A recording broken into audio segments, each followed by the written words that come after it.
This is Chris Gloss, and we're talking about the 9 must-answer questions to a more healthier, happier, and empowered you. And we are on question number 4, so let's go ahead and dive in. What or who are you tolerating that's keeping you from giving 100%? Now, this is a key question. What or who are you tolerating that's keeping you from giving 100%? Because if someone can keep you from giving 100%, then that means you're not going to be able to have and enjoy that life that you want because you're always holding back. So let's take a look at what we mean by tolerate. So let's go ahead and define that. To allow something that is bad, unpleasant, to exist, happen, or be done.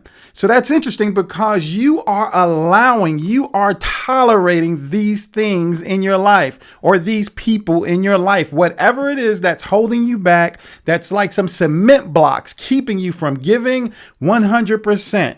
You are letting these things exist, happen, or be done in your life. So when you think about tolerate, you have to say, I'm letting this happen. I'm giving permission. I'm permitting this to happen. I'm allowing this to happen. So what's the drawback or what's the challenge with tolerating things to be happening in your life? The things you tolerate will be the things responsible for poor results. So if you're not getting the results that you want, you're not getting the impact that you want, the change that you want to see in your world, it's because you're tolerating someone or something. You're letting someone, you have given permission to something. You are allowing these things to hold you back, to be like cement blocks, keeping you in this position that you're not enjoying. So that's what we want to take a look at. So let's look at some key points. First thing is to make a list. I want you to make a list of everybody that's in your inner circle or the people that you interact with on a daily basis. That's in your control. Now, understand if you're working a job, it's tough because you're not making a decision to work with these people, right? You have to work with these people, but you choose and determine who has access to your mind and heart. So I want you to make a list of all the people that you have to interact with on a daily basis. And I want you to say their name out loud. And I want you to pay attention to the feeling that emerges.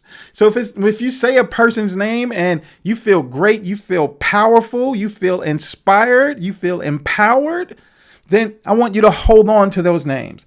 But if you say a person's name and you feel negative or toxic or you just feel some kind of way about it, those are the people that you're going to have to make a decision. Am I going to continue to tolerate these people in my place or in my space, or some things that you're doing? Are you going to continue to tolerate those things that's providing negative results or the results that you don't want? You're going to have to make a decision to eradicate those things or those people out of your life, or at least minimum, just change the amount of time you spend with them. Right? So let's take a look at number 2. Crowd out the negative. Now, I do believe, eradicating people out of your life, that is a drastic result, right? But it's easy to eradicate some things, but eradicating people is kind of drastic, especially if they have the same last name. But here's what you do in the process with people. You crowd out the negative. Never try to eliminate people. Things, yes. People, no. Because, like I said, they may have the same last name, and you just don't want to invest so much time into them.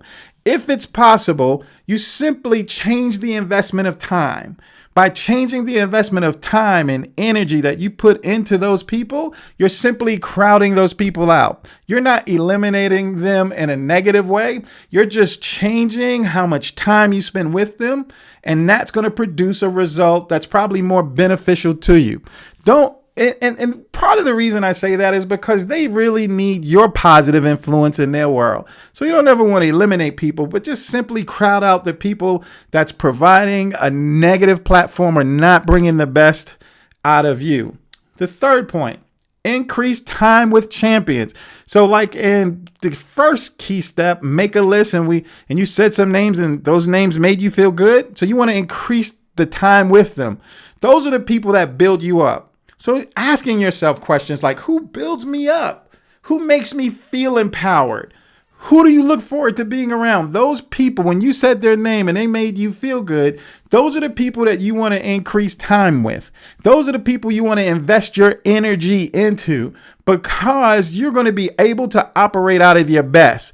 Also, those things that you invest time into the things that make you feel good.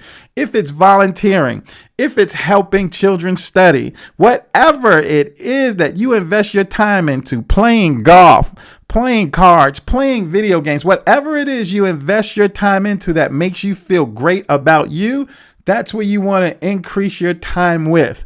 That's who you want to increase spending your time and investing your energy into, people and things that make you feel better, because you don't want to get caught in that trap of just tolerating some people that's keeping you from giving your best. And if people are keeping you from giving your best, they're keeping you from your best life. So if people and things are keeping you from giving your best, they're keeping you from having your best life. And that's more than worth something examining. Like Keith Harrell said, do a checkup from the neck up. This has been your friend Chris Gloss, and I hope this question kind of helps along the journey. We're looking at the 9 most important questions that, we really need to consider and ask ourselves to live the life that we want.